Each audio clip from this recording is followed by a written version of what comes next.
Welcome to Dr. Jester Rants, and I'm gonna rant about, well, you reap what you have sown, woke game developers.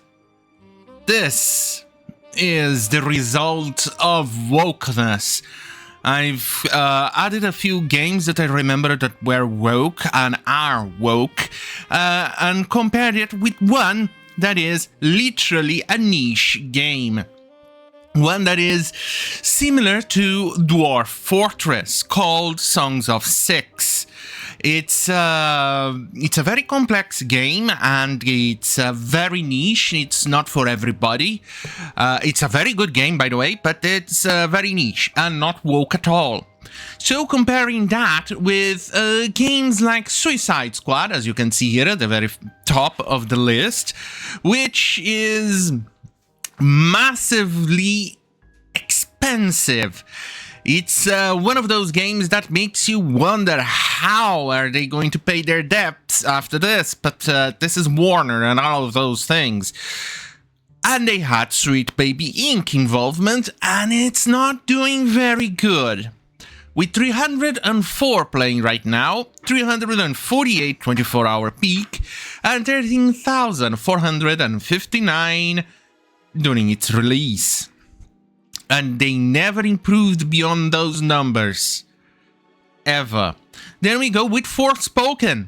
A game that may be not as expensive as Suicide Squad, but honestly, it costed the developers, the development studio, a lot. They closed down. We go with Shadow Gambit, which is also a Sweet Baby Inc. game released last year. They reached 3,930. These are the same developers of Desperados 3 and Shadow Tactics, which were very popular. You can see that it is not doing that well, even though despite it's doing a slightly bit better than Forspoken. Then we go with Banishers, where they actually added lots of black people in around Renaissance era, or a little bit over that, Scotland. And during that time, where interracial relationship wasn't viewed that nicely. And it's woke as fuck. They managed to reach 3,791, 361 right now. This is Songs of Six, as an example of a non-woke game in comparison to all of this. Concord, well, that one was epic. Every single character has a pronoun. Every single character is like a walking and talking stereotype of a woke idiot. I mean, you even have a goddamn fucking robot who looks like a goddamn fucking trash can, and it has a pronoun. Pathetic. It's pathetic. And they released 2 or 3 betas. The first one you had to pre-order and got 5 invites to invite people, and it was a total failure. Then they had like 1 or 2 open betas where everybody could join in, and that's the number. That's even less people than when they actually had the pre-order beta.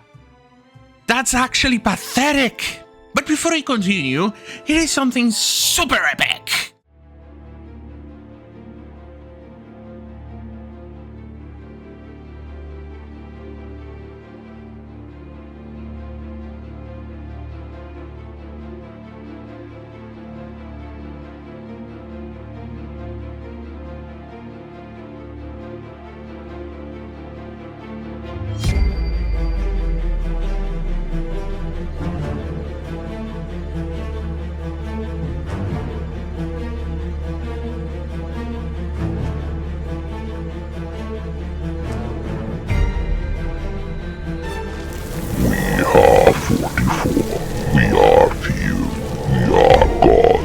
Knight.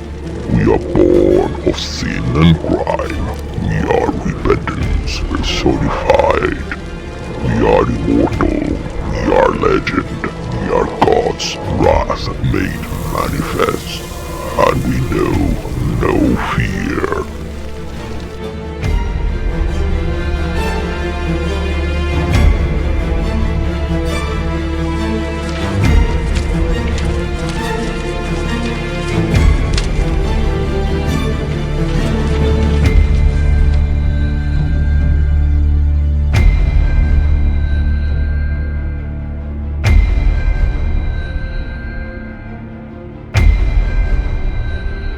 back, baby, yeah. Right.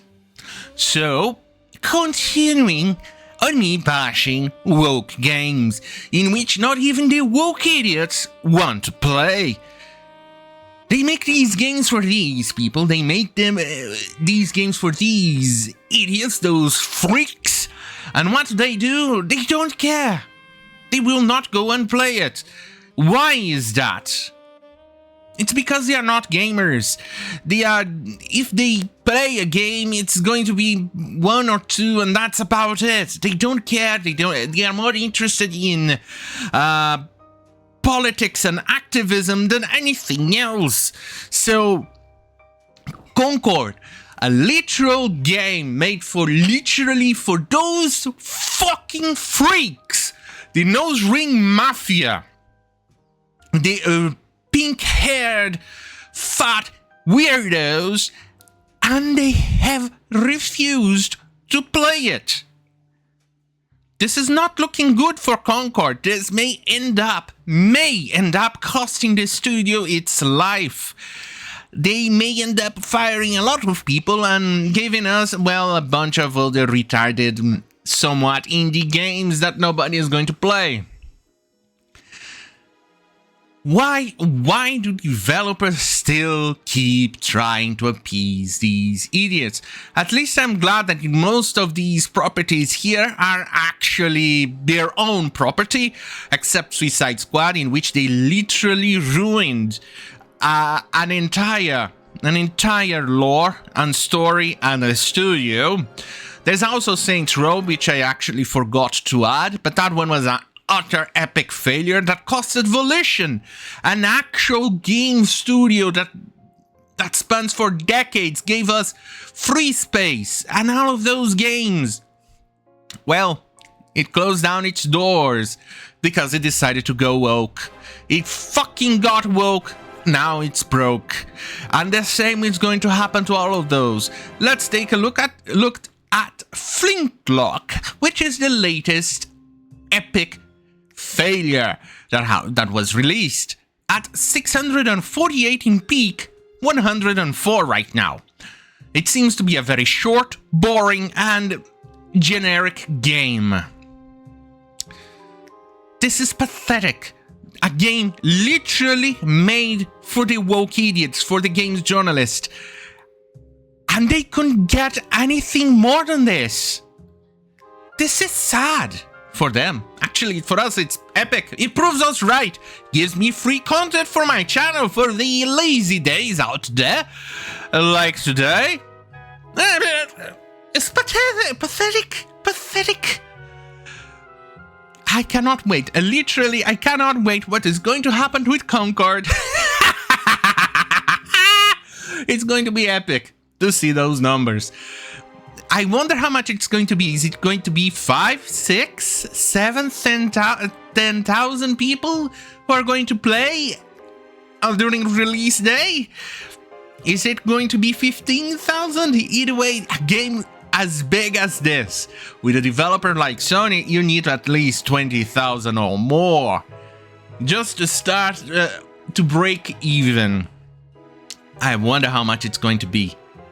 It's going to be epically funny. Well, I'm that goddamn fucking hell. Have a great fucking night, and remember, laugh at these people, point and laugh, because they're a failure. Bye.